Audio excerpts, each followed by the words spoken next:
Next 21st question, క్రింది వాణిలో సరైనది ఏది? క్రింది వాణిలో సరైనది ఏది చూడాలి.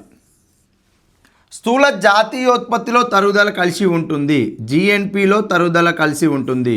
ఓకే. వాల్యూ యాడెడ్లో బదిలీ చెల్లింపులు కలిసి ఉంటాయి. వాల్యూ యాడెడ్లో బదిలీ చెల్లింపులు అంటే ట్రాన్స్ఫర్ పేమెంట్స్ కలిసి ఉంటాయి. అసలు సంబంధం లేదు వాల్యూ యాడెడ్కి ట్రాన్స్ఫర్ పేమెంట్స్కి. ఇది కాదు. వెస్టి ఆదాయంలో పంచి పెట్టబడని లాభాలు కలిసి ఉంటాయి. వెస్టి ఆదాయం అనగా personal income.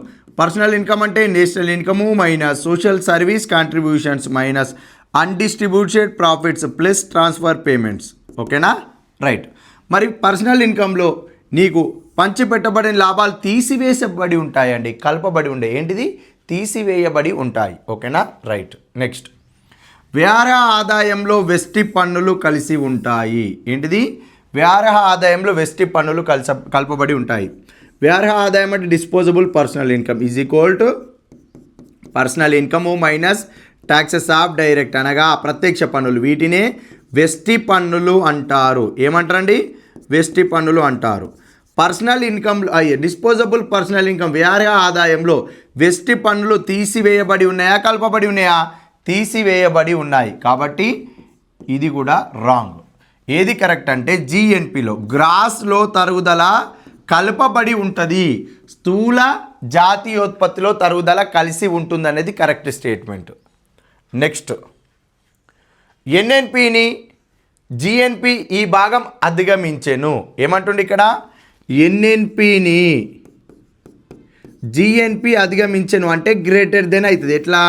GNP greater than NNP అవుతుందండి. ఇది చూడాలి. ఏంటిది అంటే మొత్తం పన్నులు, ప్రభుత్వ వ్యయము, బదిలీ చెల్లింపులు, స్థూల పెట్టుబడి, నికర పెట్టుబడి మధ్య గల వ్యత్యాసం. అంతే కదా? ఇప్పుడు గ్రాస్ నెట్కి మధ్య గల తేడా ఏందండి? తరుగుదల. ఏంటిది? తరుగుదల. స్థూల పెట్టుబడి, నికర పెట్టుబడి మధ్య గల తేడా ఏందండి? తరుగుదల. అంటే నీకు ఇక్కడ స్థూల నికర మధ్య గల వ్యత్యాసం ఏంటిది? డిప్రిసియేషన్. దీనిని ఏమంటాము? తరుగుదల అంటారు. ఏమంటారు? తరుగుదల అంటారు. ఈ 4th ఆప్షన్ కరెక్ట్ ఆన్సర్ అవుతుంది. ఎందుకు? ఇక్కడ జిఎన్పి అధికంగా ఉంటుంది. ఎందుకు? నీకు తరుగుదల కలపబడి ఉంటుంది. అందుకోసమే ఎన్ఎన్పిని అధిగమిస్తుంది. నువ్వు జిఎన్పి నుండి తరుగుదల తీసేస్తేనే కదా నీకు ఎన్ఎన్పి వచ్చేది. ఎంతో కొంత విలువ తరుగుదల తీసేసినప్పుడే ఎన్ఎన్పి వస్తుంది. అలాంటప్పుడు ఎన్ఎన్పి అనేది జిఎన్పి కంటే తక్కువగా ఉంటుంది. ఎగ్జాంపుల్కి జిఎన్పి మనకి 1000 రూపాయలు అనుకుంటే జీలో గ్రాస్లో తరుగుదల 50 రూపాయలు ఉంది. అప్పుడు ఎంత వచ్చింది? 950. ఇప్పుడు ఇదేంది? ఎన్ఎన్పి అవుతుంది. ఇదేంటిది? జిఎన్పి. ఇప్పుడు చూడండి, జిఎన్పి అనేది ఎన్ఎన్పిని అధిగమించిందా లేదా? అధిగమించింది. ఓకేనా? రైట్. ఇప్పుడు ఆన్సర్ ఏంది? 4th ఆప్షన్ కరెక్ట్ అవుతుంది మనకి. ఈ క్రింది వాణిలో భారతదేశంలోని జాతీయ ఆదాయాన్ని గణించే సంస్థ సెంట్రల్ స్టాటిస్టికల్ ఆఫీస్. భారతదేశంలో 1951 మే 2వ తారీఖు నాడు మనకి సెంట్రల్ స్టాటిస్టికల్ ఇన్స్టిట్యూట్ అధ్యక్షులైన పిసి మెగలనోబిస్ యొక్క సూచన మేరకు, అదేవిధంగా పిసి మెగలనోబిస్తో పాటు రాబర్ట్ బౌలే అనే విదేశీ ఆర్థికవేత్తల యొక్క సూచనలు కూడా సెంట్రల్ స్టాటిస్టికల్ ఆర్గనైజేషన్ ఆఫీస్ ఏర్పాటు చేయడంలో కీలక పాత్ర వహించారు. ఏంటిది? సిఎస్ఓలో. ఈ సిఎస్ఓ అనేది భారతదేశంలోని జాతీయ ఆదాయాన్ని 1954 నుండి 2019 వరకు జాతీయ ఆదాయాన్ని గణించింది భారతదేశంలో. 2019 తర్వాత జాతీయ ఆదాయాన్ని నేషనల్ స్టాటిస్టికల్ ఆఫీస్ వారికి బాధ్యత అప్పచెప్పారు. అంటే సిఎస్ఓ ఎన్ఎస్ఓలో విలీనమైందని అర్థం. ఓకేనా? భారతదేశంలో జాతీయ ఆదాయాన్ని గణించే సంస్థ ఏంది? ఈ ఆప్షన్ల ప్రకారము సిఎస్ఓ. ఏంటిదండి? CSO. Next question, private corporate రంగం యొక్క పొదుపును సూచించేవి. కంపెనీ యొక్క మొత్తం లాభాలు, పంచిపెట్టబడని లాభాలు, వ్యయానికి మించిన లాభాలు, వాటాదారులకు చెల్లించే డివిడెండ్లు. ప్రైవేట్ కార్పొరేట్ రంగం యొక్క పొదుపును సూచించేవి ఏంటి అంటే పంచిపెట్టబడని లాభాలు. ఏంటిదండి? ప్రైవేట్ కార్పొరేట్ రంగం అంటే షేర్ మార్కెట్ ఉందండి. ఆ షేర్ మార్కెట్లో షేర్లు పెట్టినాం, వచ్చిన లాభాలు పంచిపెట్టబడలేదు. ఆ పంచిపెట్టబడని లాభాలు ఏంటిదంటే పొదుపులలో భాగంగా ఉంటాయి. నెక్స్ట్, ఆదాయ మదింపు పద్ధతిలో జాతీయ ఆదాయాన్ని అంచనా వేసినప్పుడు క్రింది వాటిలో ఒకటి భాగం కాదు. ఆదాయ మదింపు పద్ధతిలో జాతీయ ఆదాయాన్ని అంచనా వేసినప్పుడు ఒకటి గుర్తుపెట్టుకోండి, ఆదాయ మదింపు పద్ధతిలో జాతీయ ఆదాయాన్ని ఎలా లెక్కిస్తాము? ఉత్పత్తి కారకాలకు చెల్లించిన ప్రతిఫలాల ఆధారంగా. ఉత్పత్తి కారకాలు ఏంటిది ఇక్కడ? భూమి, శ్రమ, మూలధనము, వ్యవస్థాపనం. ఏంటిదండి? భూమి, శ్రమ, మూలధన, వ్యవస్థాపనం. భూమికి ఏమొచ్చింది? బాటకము ప్రతిఫలంగా వచ్చింది. శ్రమకి ప్రతిఫలంగా వేతనం వచ్చింది. మూలధనానికి ప్రతిఫలంగా వడ్డీ. వ్యవస్థాపకుడి ప్రతిఫలంగా లాభం వచ్చింది. ఓకే. ఆదాయ మదింపు పద్ధతిలో జాతీయ ఆదాయం అనగా ఈ ఉత్పత్తి కారకాలకు చెల్లించిన ప్రతిఫలాల మొత్తం ద్వారా వచ్చిన ఆదాయమే జాతీయ ఆదాయము. ఇక్కడ బాటకం వచ్చింది, బాటక ఆదాయం ఉంది. మిశ్రమ ఆదాయం ఏంటిదండి? మిశ్రమ ఆదాయం. ఒకే వ్యక్తి భూమి ద్వారా ఆదాయము, శ్రమ ద్వారా ఆదాయము, వ్యవస్థాపకుడిగా ఆదాయము పొందితే అనగా 4 ఉత్పత్తి కారకాలలో ఏవేని 2 లేదా 3 లేదా 4 ఉత్పత్తి కారకాలుగా ఒకే వ్యక్తి ఆదాయాన్ని సంపాదిస్తుంది, మిశ్రమ ఆదాయం అవుతుంది. నెక్స్ట్ అదేవిధంగా పంచిపెట్టబడని లాభాలు జాతీయ ఆదాయంలో భాగంగా ఉంటాయి, పర్సనల్ ఇన్కంలో భాగంగా ఉండవు. ఆ పంచిపెట్టబడని లాభాలు కూడా లెక్కిస్తాం. పెన్షన్స్ అనేది మనకి జాతీయ ఆదాయంలో భాగం కాదండి. ఏంటిది? ఆదాయ మదింపు పద్ధతులు జాతీయ ఆదాయాన్ని లెక్కిస్తున్నాం అంటే ప్రజలు పనిచేస్తే వచ్చిన ఆదాయాన్ని లెక్కించేదే ఆదాయ మదింపు పద్ధతులు జాతీయ ఆదాయం. ప్రజలు పనిచేస్తే లెక్కించే ఆదాయమే ఉత్పత్తి మదింపు పద్ధతిలో జాతీయ ఆదాయం. అంటే ప్రజలు పనిచేస్తే వచ్చిన ఆదాయాలను ఉత్పత్తి మదింపు పద్ధతి, ఆదాయ మదింపు పద్ధతి, వ్యయ మదింపు పద్ధతి ద్వారా లెక్కిస్తాం. మరి ఆదాయ మదింపు పద్ధతిలో జాతీయ ఆదాయం అంటే ప్రజలు పని చేస్తే వచ్చే ఆదాయం. పని అంటే ప్రజలు ఉత్పత్తి చేస్తే వచ్చే ఆదాయం. ప్రజలు ఏం ఉత్పత్తి చేస్తారో అంతిమ వస్తు సేవలు ఉత్పత్తి చేస్తే వచ్చే ఆదాయం. బదిలీ చెల్లింపులు ప్రభుత్వం ప్రజలకు ఉచితంగా చేసే చెల్లింపులు. ఎలాంటి ఉత్పత్తిని ఆశించకుండా ప్రభుత్వం ప్రజలకు ఉచితంగా ఇస్తుంది. దీనివల్ల ఉత్పత్తి జరగనప్పుడు ఈ పెన్షన్లను ఆదాయ మదింపు పద్ధతిలో భాగంగా తీసుకోరు. ఇది కరెక్ట్ ఆన్సర్ 4th. నెక్స్ట్, జాతీయ ఆదాయ మొత్తాలకు సంబంధించి మార్కెట్ ధరలలో విలువకు ఉత్పత్తి కారకాల ఖరీదు దృశ్య విలువకు తేడా ఏంటిది? ఏమంటుండంటే ఇక్కడ మార్కెట్ ధరలు మరియు ఫ్యాక్టర్ కాస్ట్కి సంబంధించిన డిఫరెన్స్ అడుగుతున్నాడు. నీకు ఫ్యాక్టరీలో తయారైన వస్తువు యొక్క ధర ఫ్యాక్టర్ కాస్ట్. దీనికి ఏం చేస్తాం మనము? ట్యాక్సెస్ ఆఫ్ ఇండైరెక్ట్ పరోక్ష పన్నులను కలిపి సబ్సిడీలను తొలగిస్తే మనకేమొస్తుంది? మార్కెట్ ప్రైస్ వస్తుంది. ఓకేనా? రైట్. మళ్ళీ చెప్తున్నా, ఇప్పుడు మార్కెట్ ప్రైస్ కావాలి. ఏం చేస్తావు? ఫ్యాక్టర్ కాస్ట్కి ప్లస్ టీఐ అనగా ట్యాక్సెస్ ఆఫ్ ఇండైరెక్ట్. టీ పెద్దగా రాయాలి, స్మాల్ లెటర్లో ఐ రాయాలి. దీనినే ట్యాక్సెస్ ఆఫ్ ఇండైరెక్ట్ పరోక్ష పన్నులు అంటారు. ఏం చేస్తావు? నువ్వు సబ్సిడీ తొలగించాలి, అప్పుడే నీకు మార్కెట్ ప్రైస్ వస్తుంది. ఇప్పుడు market price is equal to factor cost plus ఈ టీఐ మైనస్ సబ్సిడీ అనగా పరోక్ష పన్నులు మైనస్ సబ్సిడీని ఏమని రాసుకోవాలంటే నెట్ ఇండైరెక్ట్ ట్యాక్సెస్, నికర పరోక్ష పన్నులు అని రాసుకోవచ్చు. ఇప్పుడు చూడు, మార్కెట్ ప్రైస్ మైనస్ ఈ ఫ్యాక్టర్ కాస్ట్ ఇటు వస్తే minus factor cost is equal to ఏమున్నాయండి? ఇక్కడ నెట్ టీఐ, నికర పరోక్ష పన్నులు ఉన్నాయి. ఏమంటుండే ఇక్కడ? మార్కెట్ ధరల్లో విలువకు ఉత్పత్తి కారకాల ఖరీదు దృశ్య విలువకు తేడా ఏంటిది? మార్కెట్ ధరలు ఉత్పత్తి కారకాల దృశ్య విలువకు తేడా ఏమొచ్చింది? ఇక్కడ నికర పరోక్ష పన్నులు వచ్చింది. ఏమొచ్చిందండి? నికర పరోక్ష పన్నులు వచ్చినాయి. ఇక్కడ చూడు, పరోక్ష పన్నులు పోను సబ్సిడీల విలువ, సబ్సిడీలు పోను పరోక్ష పన్నుల విలువ. ఏంటిది? సబ్సిడీలు పోను పరోక్ష పన్నుల విలువ. సబ్సిడీలు తొలగించాలి, పరోక్ష పన్నులను కలపాలి. అంటే సబ్సిడీలు పోను పరోక్ష పన్నుల విలువ. ఇది కరెక్ట్ ఆన్సర్. పరోక్ష పన్నులు పోను కాదు, పరోక్ష పన్నులు తొలగించి సబ్సిడీలను కలపాలి కాదు. ఏంటిది? నెట్ టీఐ అంటే అర్థం ఏంటిదండి? పరోక్ష పన్నులు పోను ఇక్కడ ఏముందండి? ఇక్కడ టీఐ మైనస్ సబ్సిడీ అంటున్నాం. సబ్సిడీలు పోను అంటే సబ్సిడీలు తీసివేయగా పరోక్ష పన్నులను కలపాలని అర్థం. ఓకేనా? రైట్. ఇది 2 కరెక్ట్ ఆన్సర్ మనకి. నెక్స్ట్, జాతీయ ఆదాయ అకౌంటింగ్లో స్థూల మొత్తాలు నికర మొత్తాలకు మధ్య తేడా. ఒకటి గుర్తుపెట్టుకోండి, స్థూల గ్రాస్ నెట్ ఈ రెండింటి మధ్యలో డిఫరెన్స్ ఏంటిదండి? తరుగుదల, స్థిర మూలధనం యొక్క వినియోగం విలువ. ఏంటిది? స్థిర మూలధనం యొక్క వినియోగ విలువ. ఇది మాత్రం గుర్తుపెట్టుకోండి. పదే ప్రీవియస్ ఎగ్జామ్స్లో తరుగుదల చాలా ప్రశ్నలు వచ్చినాయి. అంటే స్థిర మూలధన వినియోగ విలువ, యంత్రాలు యంత్ర పరికరాలు భవనాల యొక్క తరుగుదల అరుగుదలకు లోనైనప్పుడు అది లెక్క కడితే వచ్చేదే డిప్రిసియేషన్ అంటారు. అది గ్రాస్లో కలపబడి ఉంటుంది, నెట్లో తొలగించబడి ఉంటుంది. ఓకే.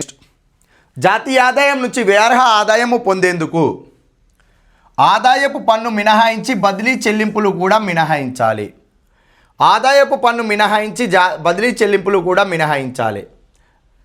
రెండు సేమ్ వచ్చినాయి. ఆదాయ పన్ను చేర్చి బదిలీ చెల్లింపులు కూడా చేర్చాలి. ఆదాయ పన్ను చేర్చి బదిలీ చెల్లింపులు కూడా మినహాయించాలి. మూడు సేమ్ వచ్చినాయండి ఇవి. ఇక్కడ చూడండి, ఆదాయపు పన్ను మినహాయించి బదిలీ చెల్లింపులు కూడా మినహాయించాలి. జాతీయ ఆదాయంలో వేరే ఆదాయం జాతీయ ఆదాయం నుంచి వేరే ఆదాయం పొందాలి అంటే వేరే ఆదాయంలో అంటే మనం డైరెక్ట్ పర్సనల్ ఇన్కమ్ వ్యక్తిగత ఆదాయం నుంచి ఏం చేస్తాము, ప్రత్యక్ష పన్నులను తొలగిస్తాం. ఏంటది, ఆదాయపు పన్ను ప్రత్యక్ష పన్ను. ఇది మినహాయించినవు. Okay right.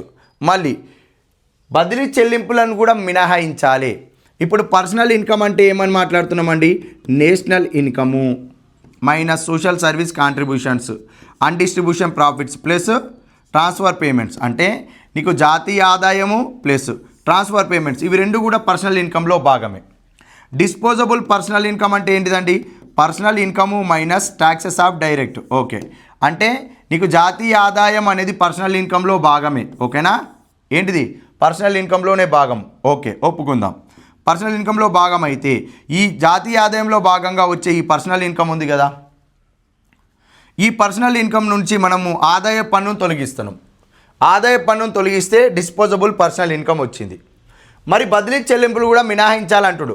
బదిలీ చెల్లింపులు ఆల్రెడీ పర్సనల్ ఇన్కంలో కలపబడి ఉన్నాయి, దీన్ని ప్రత్యేకంగా మినహాయించాల్సిన అవసరము లేదు. కాబట్టి ఇది తప్పు, ఇది కూడా తప్పు. ఆదాయ పన్నును చేర్చి బదిలీ చెల్లింపులు కూడా చేర్చాలి, ఇది కూడా తప్పు. ఆదాయపు పన్నును చేర్చి బదిలీ చెల్లింపులను మినహాయించాలి, ఏంటిది, ఇది కూడా తప్పు. ఓకే, ఆదాయపు పన్నును మినహాయించి బదిలీ చెల్లింపులను చేర్చాలి అనేది కరెక్ట్ ఆన్సర్ అవుతుందండి. బదిలీ చెల్లింపులు ఆల్రెడీ పర్సనల్ ఇన్కంలో భాగమే, మళ్ళీ మినహాయించాల్సిన అవసరము లేదు. ఓకేనా, ఇది కరెక్ట్ ఆన్సర్ అవుతుంది. ఇస్తే ఇవన్నీ కూడా సమానం ఉన్నాయి అనుకున్నా కాదు. ఓకేనా right. Next, value of output మరియు వాల్యూ ఆఫ్ యాడెడ్కి మధ్య తేడాను ఈ క్రింది వాణిలో ఒకటి తెలుసుకోవడం ద్వారా గ్రహించవచ్చు. వాల్యూ ఆఫ్ అవుట్పుట్ ఎలా వస్తుందంటే, ఇప్పుడు gross value added is equal to gross value output minus cost of inputs అండి. మరి వాల్యూ ఆఫ్ అవుట్పుట్ అంటుండే ఇక్కడ, మరి వాల్యూ ఆఫ్ యాడెడ్కి మధ్య తేడా ఏంటిది అంటుండు. జీవీఏ మైనస్ జీవీఓ రాసుకుంటే ఏమొస్తుంది, కాస్ట్ ఆఫ్ ఇన్పుట్స్ ఉత్పాదకాల విలువ లేదా ఇంటర్మీడియట్ గూడ్స్ మధ్యంతర వస్తువులు. ఓకేనా రైట్. ఇక్కడ ఏమున్నాయి, మధ్యంతర ఉత్పాదకాల విలువ. ఎస్ కరెక్ట్ ఆన్సర్, ఈ మూడు కాదు. ఓకేనా, ఫస్ట్ ఆన్సర్ కరెక్ట్. నెక్స్ట్, జాతీయ ఆదాయ అకౌంట్లో ఈ క్రింది వాటిలో దేనిని తీసుకుంటారు. షేర్లు బాండ్ల కొనుగోలు విలువ, రెసిడెన్షియల్ పెట్టుబడి విలువ తీసుకుంటారు, స్వయం వినియోగ ఉత్పత్తి విలువ ఇవి రెండు తీసుకుంటారు, మధ్యంతర వస్తువులు తీసుకోరు. 2, 3 మాత్రమే కరెక్ట్ ఆన్సర్ అవుతుందండి. జాతీయ ఆదాయ లెక్కింపులో పరిగణలోకి తీసుకునే అంశాలు ఇవి. ఈ క్రింది వాక్యాలను పరిశీలించి కోడ్ను ఉపయోగించి సరైన సమాధానాన్ని ఎన్నుకోండి. జిఎన్పి ఎల్లప్పుడూ జీడిపి కంటే ఎక్కువగా ఉంటుంది. జిఎన్పి అంట ఎల్లప్పుడూ జీడిపి కంటే ఎక్కువగా ఉంటుందంట. ఎట్లుంటుంది కాదు, నికర విదేశీ కారక ఆదాయము రుణాత్మకం అయినప్పుడు జిఎన్పి అనేది లెస్ దెన్ జీడిపి అవుతుంది. జిఎన్పి అనేది జీడిపి కంటే తక్కువ అవుతుంది. మరి ఇక్కడ ఎల్లప్పుడూ ఎక్కువగా ఉంటుంది అన్నాడు. అది స్టేట్మెంట్ కరెక్ట్ అవుతుందా, రాంగ్ స్టేట్మెంట్. నెక్స్ట్, జిఎన్పిని పొందేందుకు జీడిపికి నెట్ ఫ్యాక్టర్ ఇన్కమ్ ఫ్రమ్ అబ్రాడ్ను చేరుస్తారు. ఓకే, జీడిపికి నెట్ ఫ్యాక్టర్ ఇన్కమ్ ఫ్రమ్ అబ్రాడ్ను చేరిస్తే వచ్చేదే జిఎన్పి. ఇది కరెక్ట్ స్టేట్మెంటా కాదా, కరెక్ట్ స్టేట్మెంట్. ఇప్పుడు ఏం చేయాలి, ఆర్ సరైనది కాదు, ఏ సరైనది కాదు, ఆర్ సరైనది కరెక్ట్ ఆన్సర్ అవుతుంది. నెక్స్ట్, ఈ క్రింది వాక్యాలను పరిశీలించి కోడ్ను ఉపయోగించి సరైన సమాధానాన్ని ఎన్నుకోండి. ద్రవ్యోల్బణ కాలంలో వాస్తవ ఆదాయము ద్రవ్య ఆదాయం కంటే ఎక్కువ. ఏంటిది, ద్రవ్యోల్బణ కాలంలో వాస్తవ ఆదాయము ద్రవ్య ఆదాయం కంటే ఎక్కువ. ఇది తప్పు. వాస్తవ ఆదాయం ఈక్వల్ టు ద్రవ్య ఆదాయం బై ధరల సూచి. ద్రవ్యోల్బణ కాలం అంటే ప్రస్తుత ధరలు అని అర్థం అండి. ప్రస్తుత ధరలు, ఈ ప్రస్తుత ధరల ప్రకారం వచ్చిన ఆదాయం కంటే వాస్తవ ఆదాయం ఎక్కువ అంటున్నాడు. అంటే స్థిర ధరల ప్రకారం లెక్కించిన ఆదాయం ఎక్కువ అంట. ఎట్లయితుందండి, ఇప్పుడు స్థిర ధరల అంటే ఏ సంవత్సరాన్ని అయితే తీసుకుంటున్నామో ఈ సంవత్సరంలో ధరలు స్థిరంగా ఉంటాయి, ధరల పెరుగుదల ధరల తగ్గుదల ఉండదు. నీకు ప్రస్తుత ధరలు అంటేనే ధరల పెరుగుదల తగ్గుదల ఉండొచ్చు. ఇక్కడ ఒక వస్తువు ధర 10 రూపాయలు ఏప్రిల్లో ఉంటే మార్చికి వచ్చేసరికి 11 రూపాయలు లేకుంటే 10 రూపాయలు స్థిరత్వాన్ని పాటిస్తూ ఉంటుంది. ఇక్కడ ఏప్రిల్లో వస్తువు ధర 10 రూపాయలు ఉంటే మళ్ళీ 15 రూపాయలు అవుతుంది ఎప్పుడు మార్చికి వచ్చేసరికి. కానీ ధరల పెరుగుదల పెరుగుతూ తగ్గుతూ ఉంటుంది అన్నట్టు. అది ప్రస్తుత ధరలు. వాస్తవ ఆదాయము ప్రస్తుత ధరలు పోలిస్తే వాస్తవ ఆదాయం అనేది ప్రస్తుత ధరల కంటే తక్కువగానే ఉంటుంది. కాబట్టి ఈ స్టేట్మెంట్ రాంగ్. వాస్తవ ఆదాయం ఈక్వల్ ద్రవ్య ఆదాయము బై ధరల సూచి చేయాలి. డిప్లేటర్ అనగా స్థిర ధరల్లో ఆదాయం కావాలి అంటే ప్రస్తుత ధరల్లో ఆదాయాన్ని స్థిర ధరలోకి మార్చాలంటే డిప్లేటర్ సహాయంతో మార్చడానికి స్కోప్ ఉంటుంది. కాబట్టి ఏ సరైనది కాదు, ఆర్ సరైనది కరెక్ట్ ఆన్సర్ ఇక్కడ. నెక్స్ట్ ఇవన్నీ కూడా ప్రీవియస్ క్వశ్చన్స్ అండి. అవి వేటిపైన ఫోకస్ చేశాడో ఆ ఏరియాస్ని బాగా పాయింటెడ్ చేసి చదవాలి మనం. ఈ క్రింది వాటిలో సరైనది ఏది? ఆధార సంవత్సరం ప్రస్తుత ధరల్లో జీడిపి స్థిర ధరల్లో జీడిపి ఒకేలా ఉండును. ఏంటిదంటే బేస్ ఇయర్ ప్రకారం లెక్కించిన జీడిపి ప్రస్తుత ధరలో జీడిపి ఒకేలా ఉండునట. ఎట్లా సాధ్యమవుతుంది? కాదు. ఓకే, ప్రస్తుత ధరల్లో జీడిపి అనేది ఆధార సంవత్సరాల ధరల్లో అంతిమ ఉత్పత్తిని హెచ్చిస్తే వచ్చును. అంటే ప్రస్తుత ధరల్లో జీడిపి అనేదంట ప్రస్తుత ధరల ప్రకారం కాకుండా ఆధార సంవత్సరాల ధరల ప్రకారం లెక్కిస్తే వస్తుంది అంటుండు. ఇది కూడా రాంగ్ స్టేట్మెంట్. స్థిర ధరల్లో జీడిపి అనేది ఆధార సంవత్సర ధరల్లో అంతిమ ఉత్పత్తిని లెక్కిస్తే వచ్చును. ఏస్ కరెక్టే. ప్రస్తుత సంవత్సరం ధరల్లో జీడిపి స్థిర ధరల్లో ఒకేలా ఉండును అంటున్నాడు. ఉండదు. ప్రస్తుత సంవత్సర ధరల్లో జీడిపి స్థిర ధరల్లోని జీడిపి ఒకేలా ఉండునట. ఎట్లయితే పాసిబుల్ కాదు. ఓన్లీ 3 మాత్రమే కరెక్ట్ ఆన్సర్ అండి. ఇది చూసుకోవాలి. అంటే ఏం లేదు, ఇక్కడ ఏమి ఇచ్చిందంటే బేస్ ఇయర్ ఆధారంగా లెక్కిస్తాం. అదేవిధంగా ప్రజెంట్ ఇయర్ కరెంట్ ఇయర్ ప్రకారం లెక్కిస్తాం. ఓకేనా? కరెంట్ ఇయర్ బేస్ ఇయర్ 2011-12 ప్రకారం లెక్కించిన జీడిపి, ప్రజెంట్ ఇయర్ 2024-25 ప్రకారం లెక్కించిన జీడిపి రెండు విలువలు సమానంగా ఉంటాయి అనే స్టేట్మెంట్ ఇచ్చింది ఇక్కడ. అది పాసిబుల్ అవుతుందా? కాదు. ఇక్కడ వస్తువు ధర 10 రూపాయలు ఉంటే ఇక్కడ వస్తువు ధర 20 రూపాయలు ఉంటుంది. ఇక్కడ వస్తువులు మొత్తం 1000 వస్తువులు అంటే ప్రస్తుత సంవత్సరంలో తయారైన వస్తువులు 1000 అంతిమ వస్తువులు సేవలు. ఇక్కడ ఎంత వచ్చింది? 20,000 వస్తుంది. స్థిర ధరల ప్రకారం ఈ 1000 వస్తువుల ధర ఎంత అండి? 10,000 రూపాయలు. ఎంత? 10,000 రూపాయలు. నీకు స్థిర ధరలు ప్రస్తుత ధరల ప్రకారం ఆదాయాలు సమానం ఉన్నాయా? లేవు. ఎప్పుడైనా ప్రస్తుత ధరల యొక్క ద్రవ్య విలువతో పోలిస్తే వాస్తవ ధరలు అనేది తక్కువగానే ఉంటాయి. ఓకేనా? రైట్. నెక్స్ట్ ఉత్పత్తి కారకాల ఖరీదు దృష్ట్యా నికర జాతీయోత్పత్తి NNP at factor cost. Okay, right. పంచిపెట్టబడిన లాభాలు బాటకము తరుగుదల వడ్డీ ఇచ్చిండు. వడ్డీ ఉత్పత్తి కారకం యొక్క ప్రతిఫలమే. ఏంటిది? ఉత్పత్తి కారకం యొక్క ప్రతిఫలమే వడ్డీ. ఓకేనా? మూలధనానికి వచ్చే ప్రతిఫలము వడ్డీ. భూమికి గాను బాటకము, పంచిపెట్టబడిన లాభాలు, వ్యక్తుల యొక్క ఆదాయాలు. ఓకే, ఈ మూడు కూడా జాతీయ ఆదాయంలో భాగంగా ఉంటాయి. ఓకేనా? తరుగుదల, ఈ తరుగుదల ప్రస్తావన జీ అనే అంశం ఉన్నప్పుడు భాగంగా ఉంటుంది. ఇక్కడ ఎన్ని ఇచ్చిండు మనకి? నెట్ ఇచ్చింది కాబట్టి ఇందులో తరుగుదల భాగము కాదు. ఏంటిది? నెట్టులో తరుగుదల అనే అంశము భాగము కాదు. ఓకేనా? రైట్. ఆన్సర్ 3 అనేది మనకి కరెక్ట్ ఆన్సర్ అవుతుంది ఇక్కడ. ఈ క్రింది వాణిలో ఒకటి తప్పుగా ఇవ్వబడింది. అదేది? జాతీయ ఆదాయం ఈజ్ ఈక్వల్ టు ఉత్పత్తి కారకాల ఖరీదు దృష్ట్యా నికర జాతీయోత్పత్తి. మార్కెట్ ధరలో ఎన్డీపీ అనగా ఉత్పత్తి కారకాల ఖరీదు దృష్ట్యా ప్లస్ నికర పరోక్ష పన్నులు.